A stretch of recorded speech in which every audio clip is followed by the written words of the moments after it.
Hello, everyone, and welcome back to the English Learning Podcast. I'm your host, Sarah, and today we're diving into a topic that every English learner faces at some point: confidence. Have you ever known what you wanted to say in English, but fear held you back? You're not alone. That's right, Sarah. I'm Bill, your co-host for today, and we're going to talk about how to overcome that fear, how to speak with confidence, and how to build real fluency step by step. Because the truth is, you don't need perfect grammar to speak English well. You just need the courage to try. Exactly. So if you've ever felt nervous, shy, or afraid to speak English even though you've studied hard, then stay with us. This episode is for you. Let's get started and help you break through that fear and finally speak English with confidence. So, Bill, let's start with something that surprises a lot of learners. Many people believe that they must master perfect grammar before they can speak, but that's not really true, is it? Not at all, Sarah. In fact, some of the most confident English speakers I've met, especially learners, make grammar mistakes all the time. But guess what? They still communicate clearly, and people understand them. That's what really matters. Yes, I've had students who waited years to speak because they were afraid of being wrong. Meanwhile, others with just basic grammar jumped into conversations, and they improved so much faster. Exactly. Think about it this way. Speaking a language is like riding a bicycle. If you wait until you perfectly understand how a bike works before trying, you'll never ride. But if you just hop on and start pedaling, you learn by doing. That's such a good example. And in real conversations, native speakers don't care about perfect grammar. They care if you're clear, friendly, and engaged. And confidence helps you show up in that way. Right? You could have perfect grammar but no confidence, and you'll stay silent. But if you're confident, even with imperfect English, you can connect with others, ask questions, and express yourself. So to everyone listening, don't wait until you're perfect. Start speaking now. Confidence builds fluency, not the other way around. And the more you speak, the better your grammar becomes naturally. So it's really a win-win. Now that we've talked about confidence being more important than perfect grammar, let's go deeper. Why is it so hard for many learners to feel confident? What are they afraid of? That's a powerful question, Sarah. Most English learners share the same fears. First, fear of making mistakes. They're worried someone will laugh, correct them, or misunderstand. Yes, and the second big fear I hear a lot is fear of being judged, especially when speaking in front of native speakers. Learners often feel embarrassed about their accent or pronunciation. Right. And the third common one is fear of forgetting words mid-sentence. They start strong, then suddenly blank out, and that makes them panic or go silent. Exactly. And I want to say this clearly to everyone listening. These fears are normal. Every language learner, even the most fluent ones, have faced these emotions. Absolutely. I remember when I was learning Spanish, I was afraid to even order food at a restaurant because I thought I'd say something wrong. But those small, scary moments helped me grow. That's a great example. And I think it's important to remind our listeners you're not alone. It's okay to feel nervous. It's part of the journey. And the good news is, fear can be managed.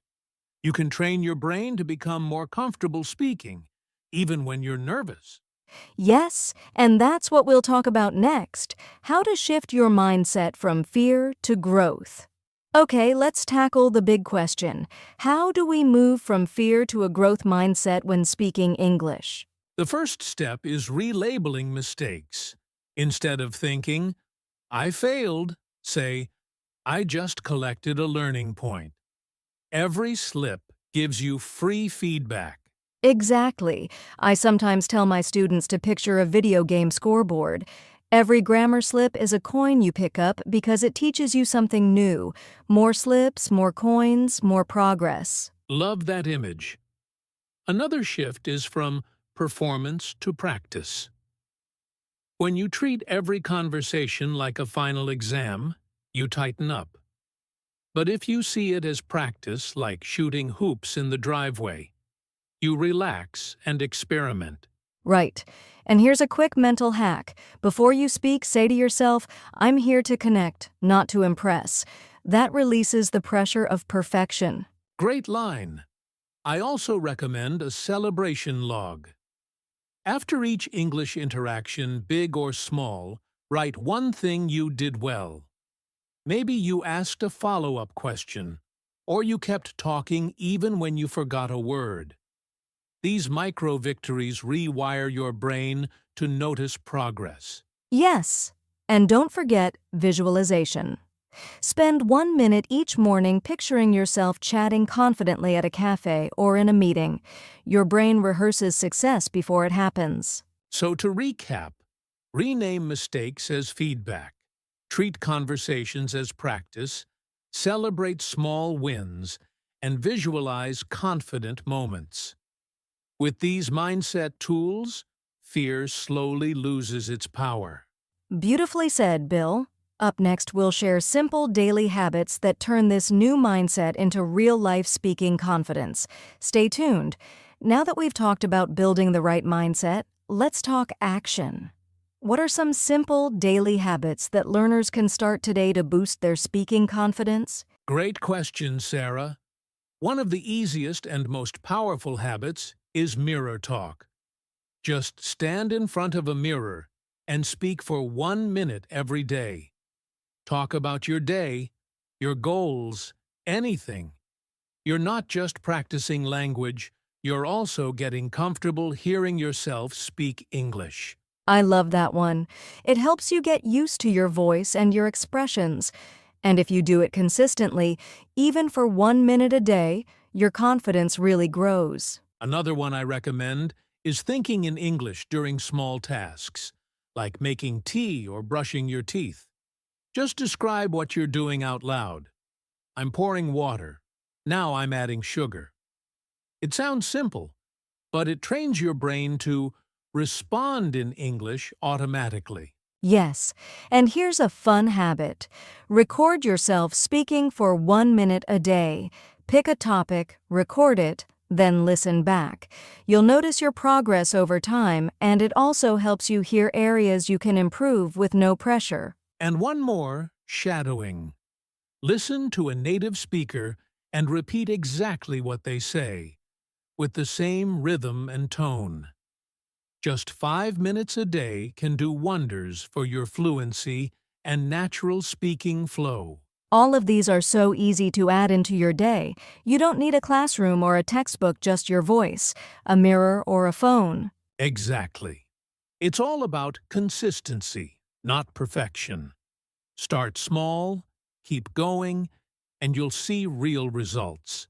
Coming up next, we'll talk about how to practice with other people without fear and how to make those moments feel safe and encouraging. So far, we've talked about speaking alone, like in front of a mirror or recording yourself. But let's face it, Bill, speaking with other people can feel a lot scarier. Oh yes, definitely. But the good news is, you can still practice with others in a way that feels safe and low pressure. One great place to start is with a language partner or friend who's also learning English. You both understand the struggle, so it feels more relaxed. Exactly. You're not being judged, you're just helping each other grow. And even short conversations like 5 or 10 minutes can make a big difference over time. Another tip is to join online language exchange platforms or conversation groups. Many of them are super friendly and welcoming. You can choose beginner-friendly rooms or one-on-one calls so you don't feel overwhelmed. And here's a powerful mindset tip. If you forget a word or get stuck, don't panic. Instead, use phrases like, "How do you say?" or "I don't know the word, but I'll explain." These are real conversation skills, and even native speakers do it. Yes, you don't need to sound like a dictionary. You need to keep the conversation going, and people actually respect that kind of creativity. Also, remember, most people are kind. They're not judging your accent or grammar. They're impressed that you're speaking a second language. That alone takes courage. So true. Practicing with others doesn't have to be scary if you approach it with the right tools and people. And coming up next, we'll give you some quick and easy tips to sound more confident instantly, even if you're still learning. All right, now let's talk about how to sound more confident even if you're still learning. Bill, are there any quick tricks that learners can use right away? Definitely. One of the easiest ways is to slow down your speaking. When people speak too fast, they often sound nervous. But speaking slowly shows control, and it gives your brain more time to think in English. That's so true. I always say fluency isn't speed, it's clarity. When you slow down, you actually sound more fluent, not less. Another simple tip: use filler phrases when you need time to think. Phrases like, "Let me think." "That's a good question." "How can I say this?" These are natural in English and help you keep the conversation flowing. Great ones. And don't forget body language. Even on a video call, sitting up straight, making eye contact, and smiling can instantly boost how confident you appear and how confident you feel. Here's another tip: don't apologize for your English. Instead of saying, "Sorry, my English is bad," say, "I'm still learning, but I'll try." That change in language shows belief in yourself. I love that. It's all about owning your journey with pride. Confidence isn't about being perfect, it's about showing up, speaking up, and not giving up. Well said. So remember, slow down, use fillers, use body language, and speak with pride. These small things make a big difference. And now, let's wrap things up with a motivational message and a challenge to put all of this into action. Wow, what a powerful conversation today. So if you're listening right now, remember this. You don't need to be perfect, you just need to be brave. Confidence grows with action, not waiting. Yes, speak a little every day, make mistakes, laugh at them, learn from them. That's how real fluency is built, not just in English, but in anything you want to master. So here's our challenge for you. Choose one thing from today's episode. Maybe mirror talk, maybe a 1-minute recording, maybe a confidence phrase, and try it today. Take one small step. And don't forget to celebrate that step. You're on a journey, and every moment of speaking brings you closer to your goal. We believe in you. Your voice matters, your story matters, and English is just one more tool to help you share it with the world. Thanks for spending time with us today on the English Learning Podcast. We'll see you in the next episode. Until then, keep speaking, keep learning, and keep growing. Take care, everyone.